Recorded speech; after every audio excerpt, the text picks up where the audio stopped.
Ya, halo, apa kabar semuanya? Semoga baik-baik saja. Di kesempatan kali ini saya akan membagikan bagaimana cara membangun financial modeling menggunakan Microsoft Excel. Contoh dari video ini saya ambil dari buku karangan Chandra Sengupta berjudul Financial Modeling Using Excel. Nah, apa yang perlu kita kerjakan dalam membangun financial modeling? Pertama yang kita perlukan adalah kita harus mempunyai data historis dari perusahaan yang akan kita lakukan financial modelingnya. Contohnya di sini saya menggunakan data selama 4 tahun dari kolom B sampai kolom E.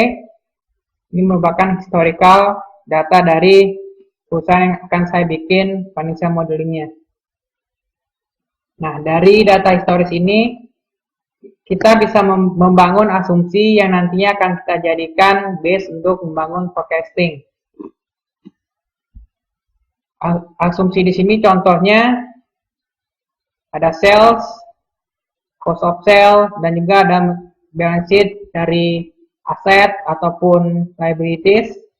Untuk mempermudah, saya sudah membagi ke beberapa kategori. Di sini contohnya yang berwarna merah muda, base-nya adalah pertumbuhan berdasarkan data historis ataupun masukan dari pihak yang ahli atau manajemen. Contohnya di sini sales diprediksi akan bertumbuh 5% tiap tahunnya. Contoh yang lain yang berwarna biru ini adalah presentasi dari sales.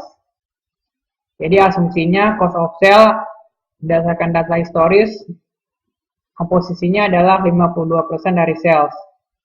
Contoh lainnya misalnya inventories 8,8% dari sales, account payable 6,1% dari sales, dan sebagainya.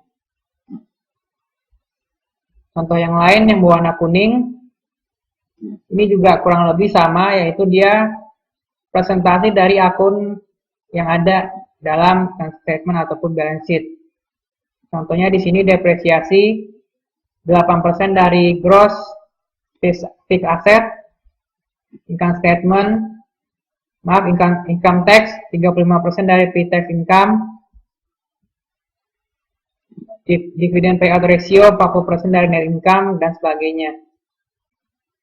Yang terakhir contoh yang berwarna hijau ini short term debt, long term debt, dan working capital diasumsikan tiap tahunnya akan konstan. Jumlahnya akan sama tiap tahunnya. Apabila kita sudah mempunyai asumsinya, kita masukkan angka-angkanya ke kolom L di forecasting factor yang nantinya akan kita jadikan base untuk menarik berdasarkan data historis yang ada. Nah, lalu kita gabungkan antara data historis dan asumsinya. Contohnya di sini sales, kita lihat data historisnya di tahun 2002 kita ambil dan kita perhatikan asumsi yang telah kita bikin, yaitu akan bertumbuh 5% tiap tahunnya. Kita masukkan rumusnya.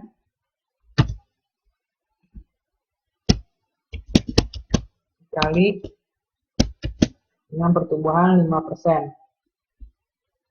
Jangan lupa untuk mengunci rumusnya agar ketika kita tarik tidak akan bergerak.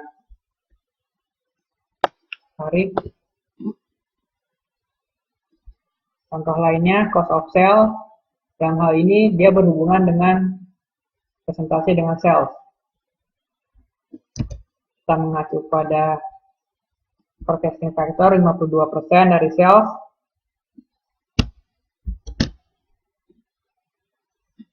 Bandingkan dengan sales. Jangan lupa dikunci rumusnya. Kita tarik kembali.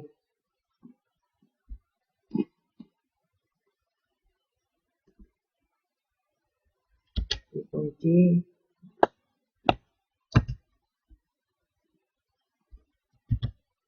Ya. Contoh lainnya kita ambil misalnya di balance sheet, property, plant, dan equipment. Kita lihat kembali ke asumsinya, akan bertumbuh 11% setiap tahunnya. Sama, kita mengacu pada data historis dan hubungkan dengan asumsi yang kita bikin.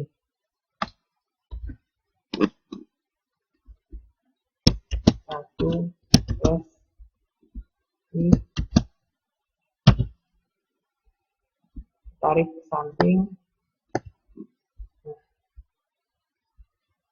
Ambil contoh satu lagi.